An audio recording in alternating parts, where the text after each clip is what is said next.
Hello, dreamers. Welcome back to the Dream World podcast. In today's episode, we have a special guest, an expert astronaut and astral traveler from Colombia. His name is Jaime. He's a regular in our Clubhouse chats, which is an awesome safe space for anybody that joins in, wants to listen or ask questions and share their experiences. DM us if you need an invitation to join the app, which is now on Android and iPhone. I also launched a dreamworldpodcast.com where you can subscribe, find our links, even a blog with common lucid dream questions and topics. You can check the show notes below for the link to Jaime's Astral Projection Facebook group. Thanks for listening. Today, we have a very special guest, my friend Jaime. So, Jaime, you can introduce yourself and just talk about like how you started lucid dreaming and what your journey has been like with that. Hello, everyone. Hello, Amina. Thank you for having me in your podcast. This is wonderful and exciting. The topic we're going to be talking today, so it's one of my favorite ones. I have so much passion for it. My name is Jaime Lanquez Munoz, and I was born in Colombia, South America. And at age of 12, I started having these experiences of lucid dreaming, but with awareness. And then it turned out to be into out-of-body experiences. And at such an young age, I wasn't able to understand really what was happening. But I was very lucky that I had my mom that understood some about lucid dreaming and out-of-body experience, guide me and help me out to understand and comprehend that it was okay. It was just something that we're born with. So I was very lucky for that. And when I talked about lucid dreaming to my friends, they always laugh at me because they always thought that I was just a dreamer and that I needed to come back to reality, which I think I really enjoy being visiting all the dimensions and having awesome experiences out there at such a young age. So that's how I started, with the lucid dreaming in my life when I was 12 years old. And then from there, it just many wonderful things that happened to me. And I, of course, when I told everyone, I thought that everyone was doing it. And it was just something that we all were experiencing. But then later on, I find out that it wasn't the case. They were not all in tune with this gift that we all have. So yeah, I went through some scary situations. So that was one of the things that for a while I stopped practicing. But then in the Bible, I was reading that, the Lord took me in the spirit and showed me things. And I'm like, but wait a moment. I feel like I'm also being shown things. Why is it that my experiences are not good or are evil when the Bible talks about it too? So that's how it all started, Amina. Cool. Yeah, it makes sense. It's cool that you've been lucid dreaming for so young. I also had my first lucid dream when I was like 8, and I didn't really know what it was. I just thought it was really cool.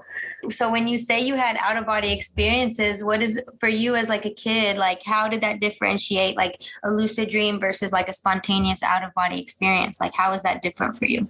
I at that age, I didn't understand what was what. I never labeled anything at that age. I was just enjoying the experience. And I was just going with it.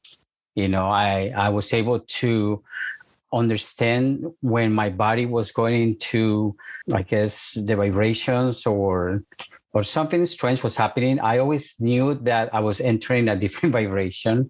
And I think also because at that time, there were some shows on TV that they showed these kids going to sleep. And then there were something happening in the environment and they fell asleep. And then they experienced this magical horse with wings appearing and then taking them to wonderful adventures. So I thought, oh, look at that. That's something I can do too. So I would just imagine me in a beautiful horse or flying like Superman. And when I was entering into the hypnagogia state, I was very ready for it because I already understood what was happening. Also because I seen in the show, that the kids show. And when I felt it, I go, oh, this is it.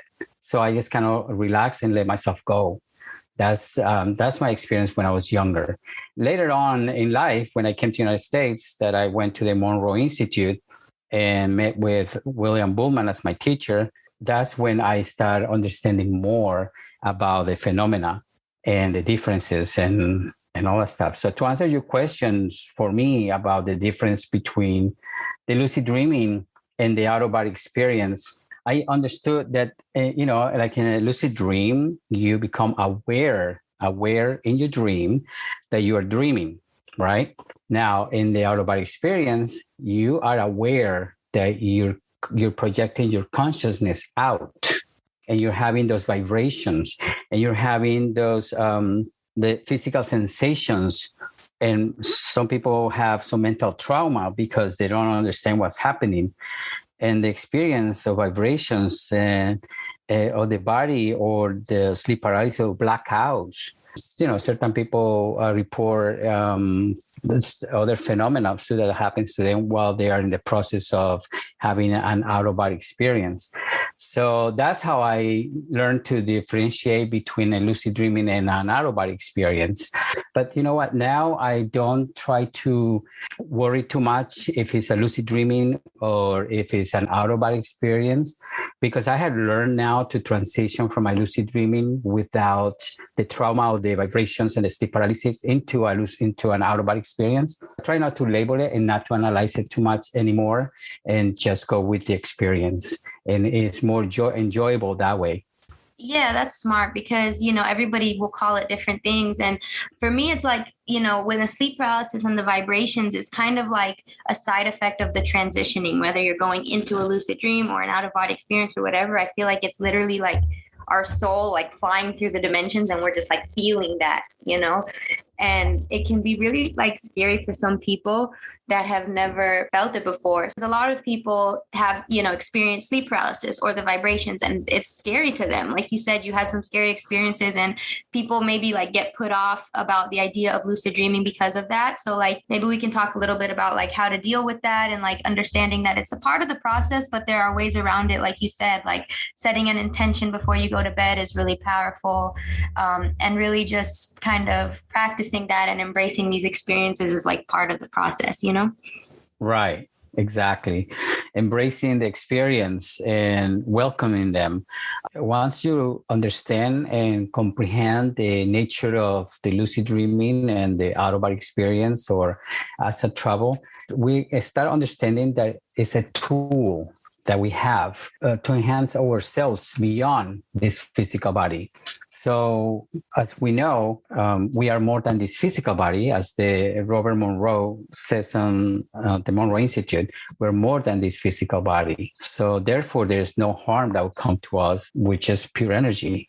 So having these experiences is just, it adds more to the fun of being able to cope with being in this physical body, because through these experiences, we're guided. We are shown things in how to improve ourselves. So that's what I have used lucid dreaming and out-of-body experiences for my own benefit. How about you, Amina? Yeah, me too. I think even the negative, or not negative, but like the scary parts of it have always taught me something. And like I learned that like I am in control, like I used to get sleep paralysis a lot. And I'm just going to say, for like people that maybe don't know, like sleep paralysis is like a natural body function. Every night our body paralyzes itself so that, it's kind of like a protection. So we don't like kill ourselves in our sleep or walk around or whatever, When we're awake and when we're trying to lucid dream or astral project and our mind stays awake, our body falls asleep and we realize that paralysis, and that can be really scary, and we can feel like beings and all these things, and maybe we're like feeling other energies. But what I learned from it is, like you said, like I realized that I'm in control, and like my mindset really matters. So it kind of helped me just stay calm in situations like that. I've had scary sleep paralysis situations, and I've never been that scared in regular life. So it kind of helped me just, stay calm and realize that nothing's really going to hurt me, and even if I feel like there's like a scary demon or something, like even if we are interacting with other beings as we're transitioning through dimensions, like we are in control, and we're always protected. And so it gives me like that confidence to like explore the dream world. Right. And you're right about the beings that you see and these scary figures and things like that. To me, because of entering into that vibration, kind of the things that we say get distorted a little bit. So our mind sees it as figures or something scary. That's my take on that. the energy is kind of like wavy at the time that you are entering into the frequency. Yeah. So like I said, our mind is trying to give it a shape and form to what is out there.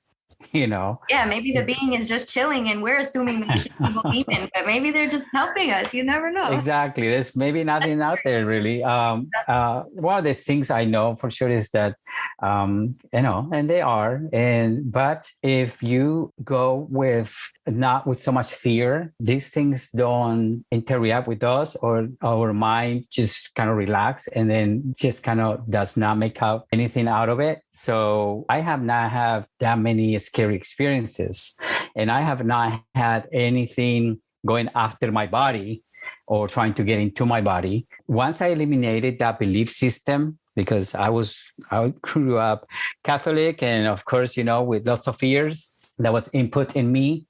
Those were manifesting also growing up. But once I understood at the Monroe Institute, when I went there and talking to William Buhlman, he talks about releasing yourself from that fear, eliminating the old belief system that doesn't serve us anymore. Once you do that, then your experiences are going to be much better. And you're going to have a clean canvas to explore without those fears. So that's one of the things I learned, that explore and enjoy it and have fun with it. That's one thing I'm learning now, Amina, is just to have fun with this tool that we have. For me, it's a gift, it's encoded in us. Why not enjoy it? But we got to educate ourselves, read more books, go to workshops. And there are wonderful lucid dreaming and out-of-body experience teachers out there. We talk about William Buhlman. How about Claire Johnson? She has great insight teachings. Also, Robert Waggoner, you're familiar with him, has a great book, Lucid Dreaming. William Buhlman's book, Adventures Beyond the Body, is a really good book. And also The Secrets of the Soul. So those are books that anyone is looking for book recommendations. I recommend those. Do you have any in particular that you like, Amina? Yeah, I have so many.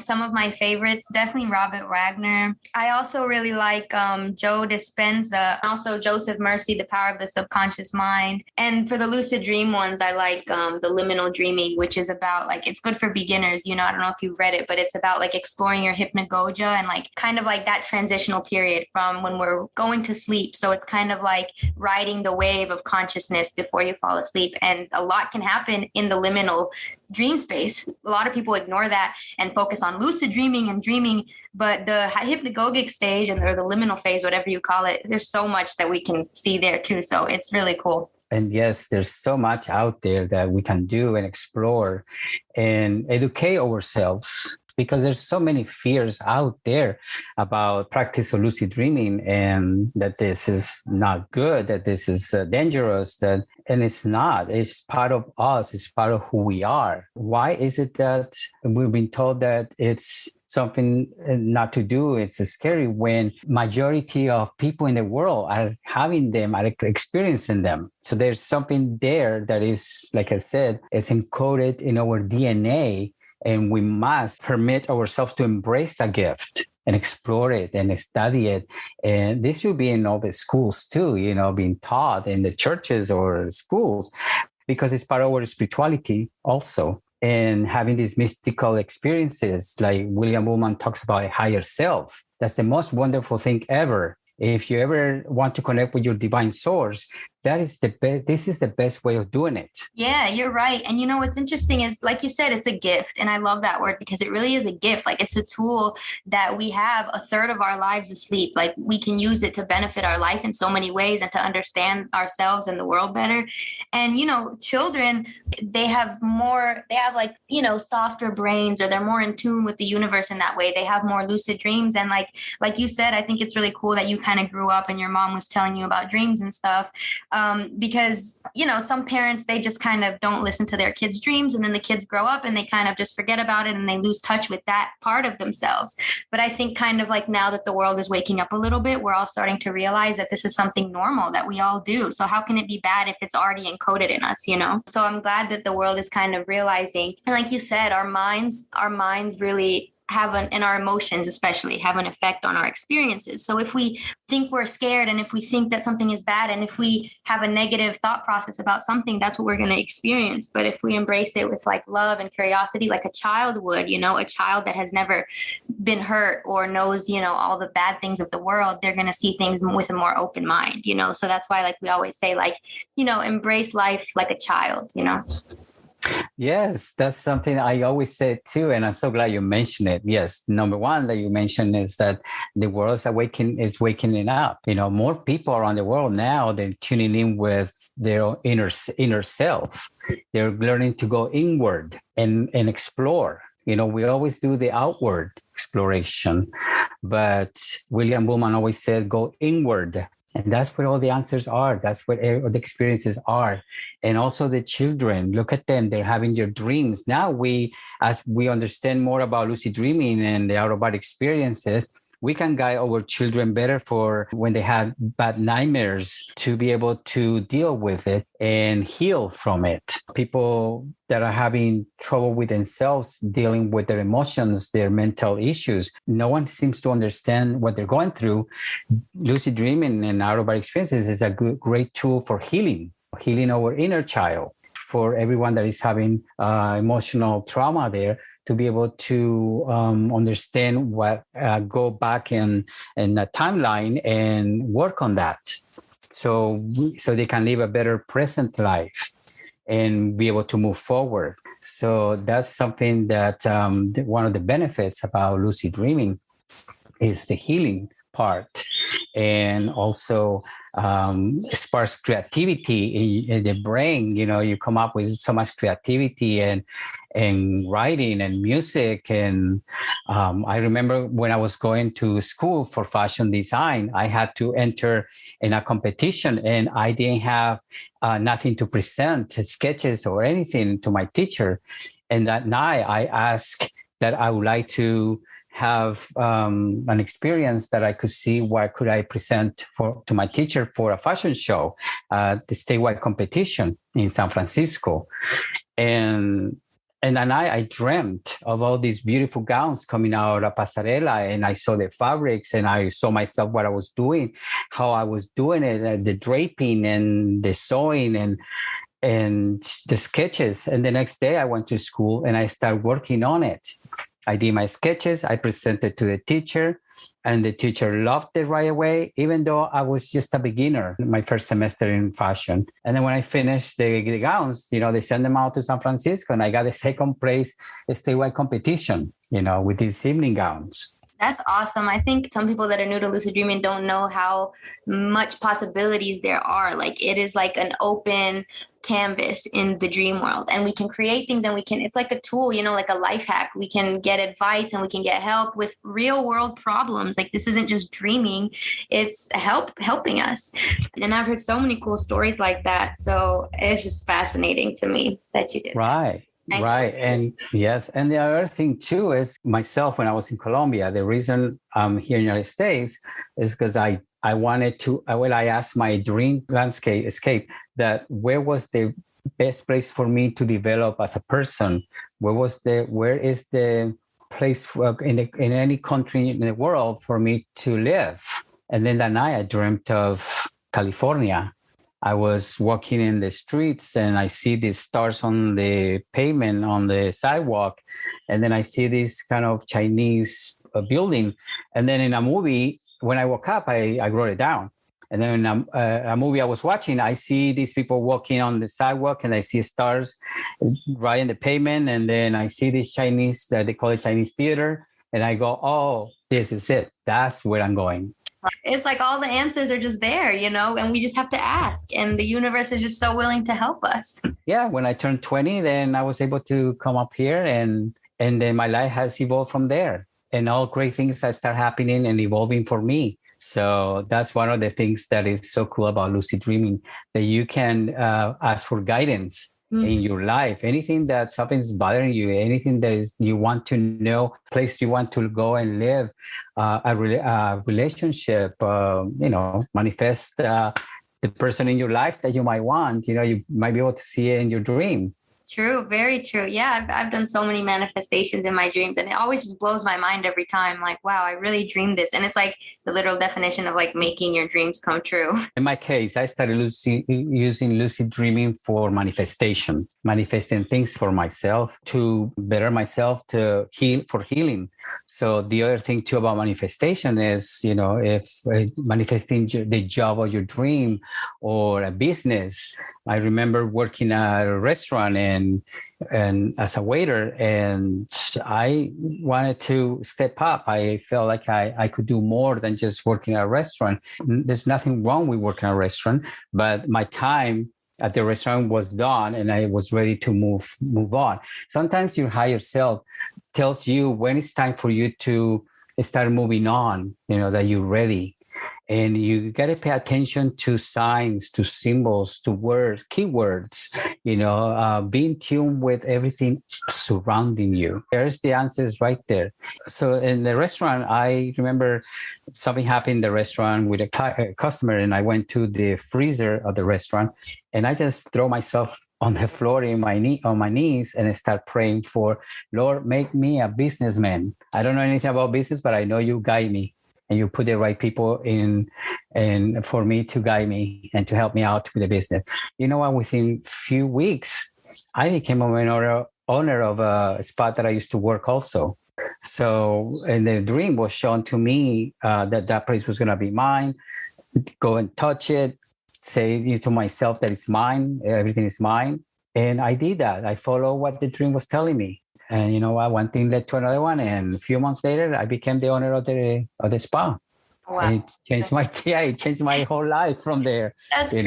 It reminds me of The Alchemist. I don't know if you've read it, but I've been reading it again lately. And it's about that. The boy has a dream, and he follows these omens or these signs, like you were saying. You have to be able to recognize the signs and follow like the breadcrumb of trails that the universe gives us, and like. The universe will conspire in your favor if you truly, truly want to follow your dreams, and whatever your personal legend is what they call it in the book.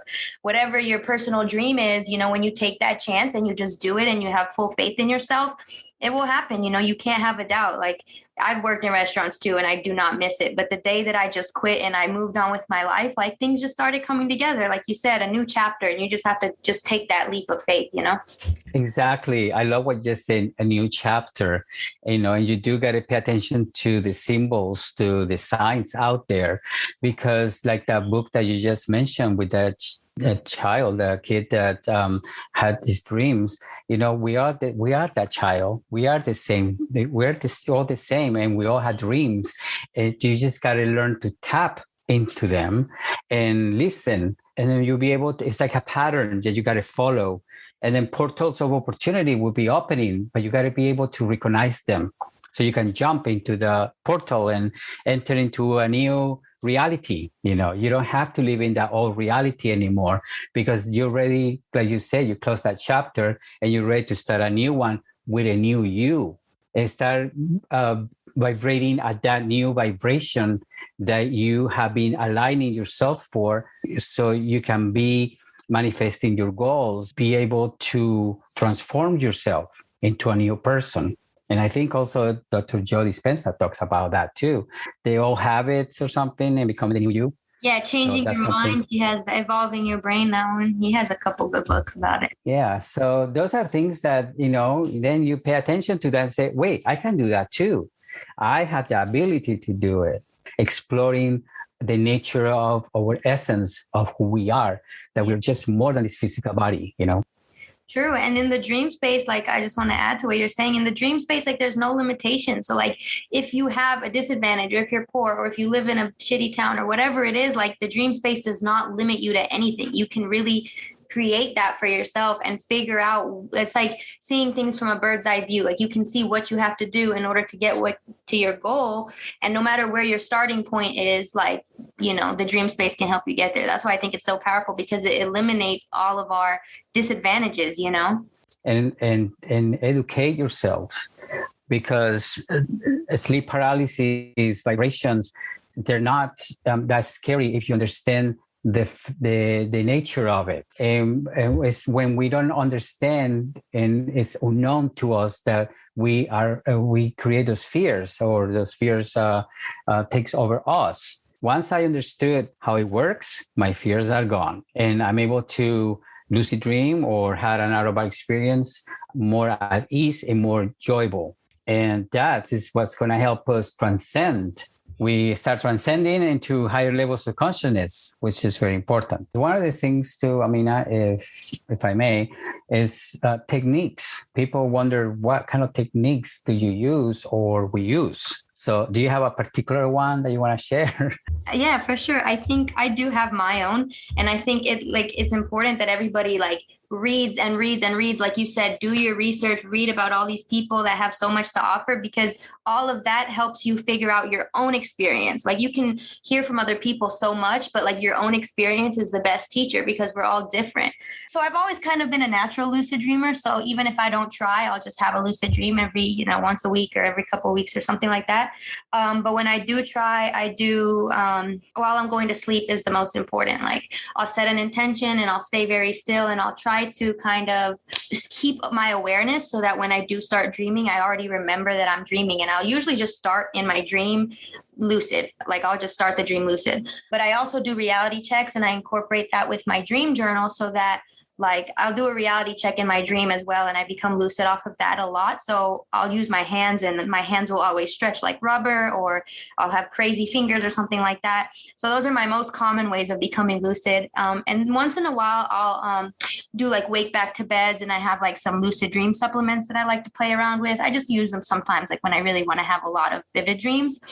And then I really go hard, and after I have wake back to beds, for some reason, even if I just wake up in the morning and go back to sleep, that's my prime. I always have lucid dreams when I go back to sleep after being awake in the morning. I don't know if it's because I'm already kind of still sleepy and I just ride into it. So that's what works best for me. What about you? Yeah, those are also, I use those. So you just mentioned. I like the rolling out of the bed technique, and I was able to accomplish it this way.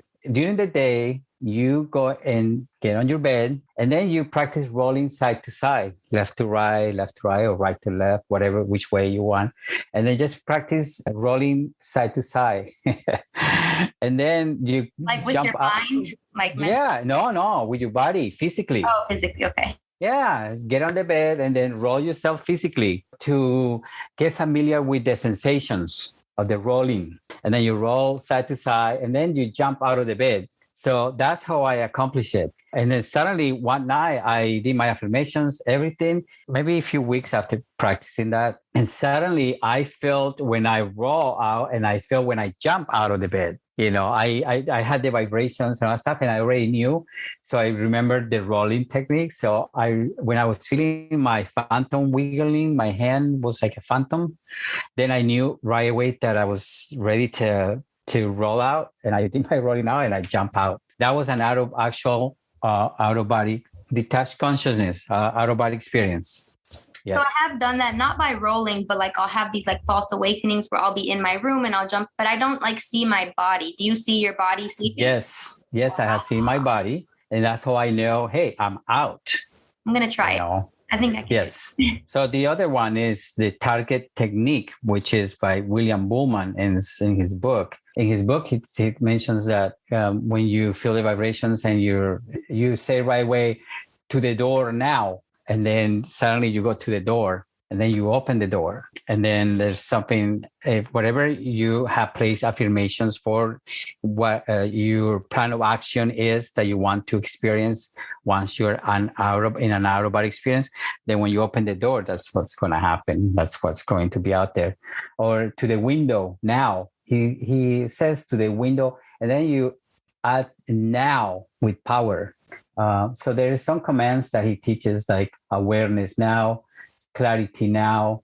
If you want to experience your higher self, then you say higher self now with power, with conviction. Just it's happening, and don't doubt it. Just say it. And I love when he talks about that, say it, and conviction and strength and power, because he says a wimpy request gets a wimpy response. True. Yes. We were talking about that the other day. It's so important. You have to know it because like we were saying, your emotions and your mindset will affect your reality in the dream world and in regular life. So if you think, or you doubting that you can manifest something in your dream, then, you're going to get a wimpy response. But if you know that what you want to do is going to happen, you'll get that. Right. So that's what I do, Amina. And there are many techniques out there. You just got to find the one that works for you. You can create your own.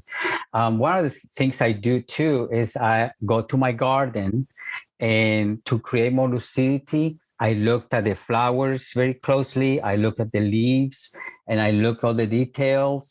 And with awareness, during the day, I would say, I am lucid. I am awake now. Am I dreaming? The reality checks. Am I dreaming? Where am I? I look at my clock. What is the time, the date? And those things play out in my dream too. And that's when I know, I'm dreaming, or I'm having an out-of-body experience. The out-of-body experience, because you're going to be having those vibrations and physical sensations. So you're having an out-of-body experience. But in your dream, you will see anomalies, different things, odd things are happening. And that triggers you to wake up in your dream. One of the things I'll suggest is becoming lucid during the day, waking life. Mindfulness, right? It's kind of like mindfulness, because it's like practicing your lucidity, and then you just have more chances of being lucid because you're so used to being in tune with your reality that you don't just kind of go on autopilot, Right. Mindfulness. Yes. Be mindful of everything you're doing. And even when you drink a glass of water, when you're looking at your phone, because a lot of people see their cell phone on their hand now in their dreams, and the icons distorted. So that's when you're dreaming. I don't know if you know Mike Raduga, but he has that technique of the cell phone technique. He wrote the book, The Face, and has a documentary on YouTube also called The Face. It was great. I had my first conferences that attended with him, and that's what I learned, actually, the rolling technique also, and the cell phone technique, and there were great things I learned from him. So every time I learn something, I put it to practice to see how it works for me, and a lot of them have worked for me. So the cell phone technique, if you notice, a lot of people will tell you that their cell phone appear in their hand. They try to make a call, they can. They try to take a picture, they can also. So that's to trigger you that you are dreaming.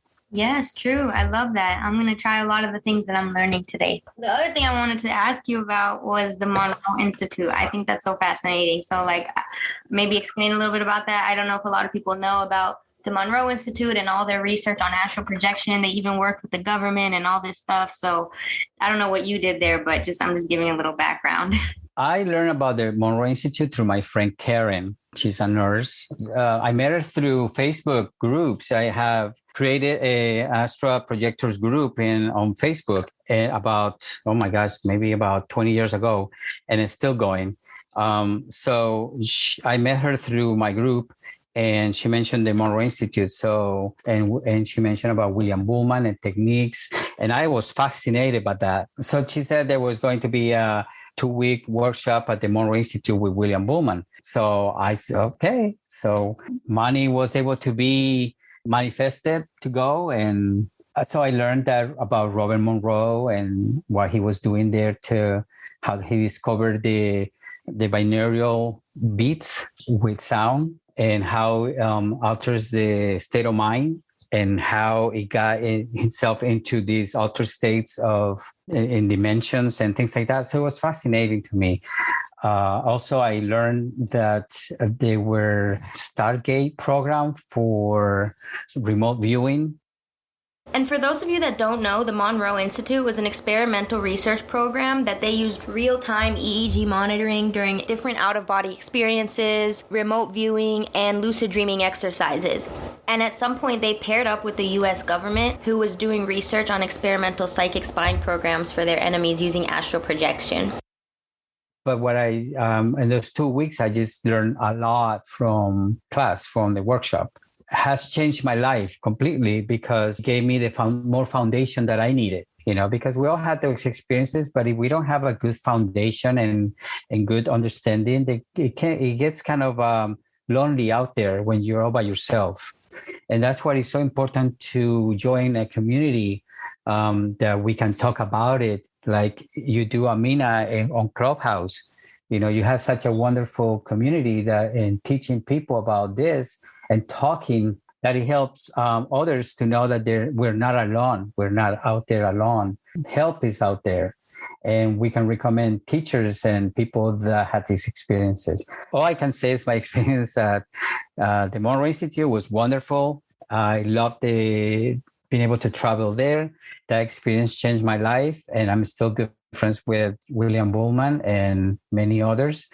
But like I said, I love what you're doing with the Clubhouse, and talking about this in your podcast is educating people. And this is where we can help others understand that this is not a phenomenon that's too scary to try or to practice. Yeah. Not even to try, because we all having them already. And I love the clubhouses because people come on there and they have specific questions, or they're new, or I love getting new people, I like hearing somebody say like, oh my God, I had my first lucid dream. And after we talked, and like, it's just such a good feeling to know that more people are catching on, Right. We can recommend to anyone that has a question or anything that one of the books that also has helped me a great deal is called Hacking the Out-of-Body Experience and Leveraging Science to Induce OBEs. That's by Robert Peterson. He's a good collaborator in my Astro Projectors group on Facebook. So I recommend that book too. Cool. Yeah, I'm excited. So your coolest lucid dream, or most memorable, or like most pivotal moment, whatever you think is something that was just so special to you that you were just like, wow, this is beautiful. What stands out? Oh, yes. My favorite one that I love to talk about, when William Buhlman mentions Higher Self Now, which is also a book and I recommend it. It's experiencing your higher self. And how it goes is, before you go to sleep, you set the intention that you want to experience your higher self. And you keep saying higher self now, higher self now. I started like repeating that until I was kind of in between this hypnagogic state and not sleep, where I'm awake and not awake. And then I was still with awareness. And when I remembered that, I fell asleep, and suddenly I knew I was out. And that's when I remembered it. I said, higher self now. And Amina, I shoot like in a big tunnel, a speed of light, way up into the void or something. And I remember hearing like angelical choir voices all around me as I was going up in this tunnel. And suddenly I got to this place where it was a golden light. And then I remember I just was floating in nothing. And I kept hearing these voices, singing voices, like choir, angelical voices. But I knew that I was experiencing my higher self. So I tried to stay calm and not panic. So while I was in the void, like suspending the mid-air, I saw that golden light. And then I remember just saying, sending love to the world, healing for the world. I remember just saying things like that, just sending messages to my higher self. And then when I remember when I came back to my body, I was like in a bliss, happiness, joy. I felt different. I felt connected with my source, connected with my own self. It just took a different, my life changed from there. So I do know that you can experience your higher self, your inner self, and find who you are through this. So that's my coolest experience, most mystical, wonderful experience I had. And that's what I'm in love sharing this with everyone, because I want them to experience this bliss, this joy, this happiness. When you come back, you're calm, you relax, you don't worry so much. And you know that you're taking good care of, and that the universe is looking out for you, and that the universe is watching you and listening to you. So that's something that I think everyone will benefit from. Thank you, Amina, for having me. I enjoyed this talk too. If it's going to be of great benefit for everyone out there in the world, please, practice and just know that we're more than this physical body, and find your bliss, find your own happiness. We deserve that, and permit yourself to embrace these gifts.